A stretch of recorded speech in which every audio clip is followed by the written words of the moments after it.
இந்த தேர்வுகளை எழுதிய பின்பு அதனுடைய முடிவுகள் உடனுக்குடன் வர வேண்டும் என்று மாணவர்கள் ஆர்வமாக எதிர்பார்க்கிறார்கள்.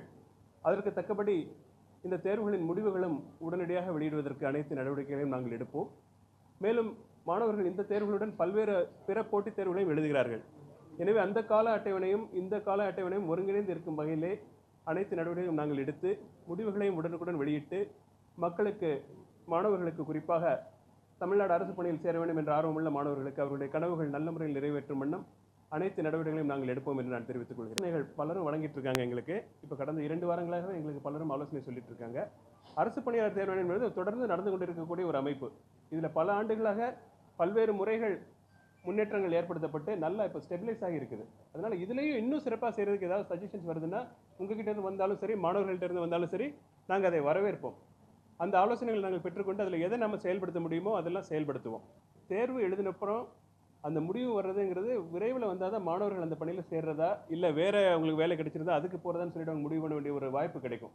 நம்ம தாமதம் பண்ண ஒருத்தரே 2-3 வேலைகளை பெற்றுக்கிட்டு பிற மாணவர்கள் அந்த இதுக்கு வரக்கூடிய வாய்ப்புகள் சில சமயம் குறைஞ்சு போயிடும். அதனால நாங்கள் இதில் உள்ள என்ன நடைமுறை சிக்கல்கள் இருக்கிறது பார்த்து மற்ற தேர்வுகளையும் எப்படி நடத்துகிறாங்கிறதை நாங்கள் ஸ்டடி பண்ணி அதில் நல்ல ஒரு பழக்க வழக்கங்கள் அதில் இருக்குன்னா அதை நாங்கள் இதில் பின்பற்றுறதுக்கு அனைத்து நடவடிக்கைகளும் எடுத்து தேர்வுகளுக்கும் முடிவுகளுக்கும் உள்ள இடைவெளியை நிச்சயமாக நாங்கள் பெருமளவில் குறைப்போம் என்று நான் உறுதி கூறுகிறேன். காலதாமதத்தை குறைக்கிறது தான் எங்களுடைய ஃபர்ஸ்ட் ப்ரையாரிட்டி. இருக்கும் டிஎன்பிஎஸ்சி டிரான்ஸ்பரண்டாக இருக்கும். நம்ம கம்யூனிகேஷன்ஸாக உடனுக்குடன் கொடுப்போம். அது மாதிரி நீங்கள் ஏதாவது எங்கள் கவனத்துக்கு கொண்டு வந்தாலும் நாங்கள் உடனே கிளாரிஃபை பண்ணிடுறோம். அதை ஒரு தேர்வில் பல கட்டங்கள் இருக்குது.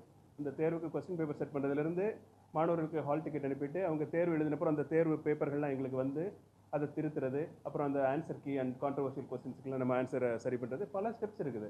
நம்ம ஒவ்வொன்றையும் முன்னேற்றம் பண்ணுறப்ப தான் நம்ம சீக்கிரமாக நம்ம முடிவு வெளியிடப்படும். ஸோ அதனால் நாங்கள் அதுக்கும் நடவடிக்கை எடுப்போம். நம்ம நோக்கம் என்னென்னா ஒவ்வொரு தேர்வுக்கும் ஒவ்வொரு பணிக்குமே வருடம் பரீட்சை நடத்தணும். அந்த வருடம் குறிப்பிட்ட காலத்தில் பரீட்சை நடத்தணும். எப்படி நம்ம ஒரு ப்ரிலிமினரி எக்ஸாம்னா அது ஜூன் மாதம் 2வது வாரம்னா அடுத்த வருஷம் அது ஜூன் மாதம் 2வது வாரம் தான் நடக்கும். அது மாதிரி சொல்லிட்டு மாணவர்களுக்கு ஒரு அஷூரன்ஸ் வேணும். அதே மாதிரி ஜூன் மாதம் ப்ரிலிமினரி எழுதினாங்கன்னா நவம்பர் மாதம் மெயின் எக்ஸாம், இன்டர்வியூ பிப்ரவரி நடக்கும், ரிசல்ட் ஏப்ரலில் வந்துடும். அந்த மாதிரி ஒரு நம்பிக்கை வர மாதிரி நம்ம சிஸ்டம் நம்ம போடுவோம். ஆல்ரெடி டிஎன்பிஎஸ்சியில் இதுக்கான நடவடிக்கைகள் எடுத்துகிட்டு இருக்காங்க. இப்போ நானும் இன்றைக்கி தான் நான் ஜாயின் பண்ணியிருக்கேன்.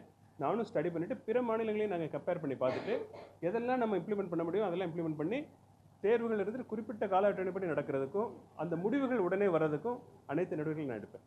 டிஎன்பிஎஸ்சி நான் சொன்ன மாதிரி ரொம்ப ப்ரொஃபஷனல் பாடி. கடந்த 82ஆம் ஆண்டிலிருந்தே அதுக்கப்புறம் பெரிய அளவில் பெரிய புகார்கள் இல்லாமல் தரமான முறையில் அரசு தேர்வுகள் நடத்தி கொண்டிருக்கிறது. அதனால் இதை நாங்கள் மேம்படுத்துறதுக்கு தான் நமக்கு வாய்ப்புகளை பார்க்கணுமே தவிர வேறு ஏதாவது ஒரு சில குறைகள் இருந்தால் அதை நம்ம இனிமேல் வராத மாதிரி நம்ம அனைத்து நடவடிக்கை எடுப்போம்.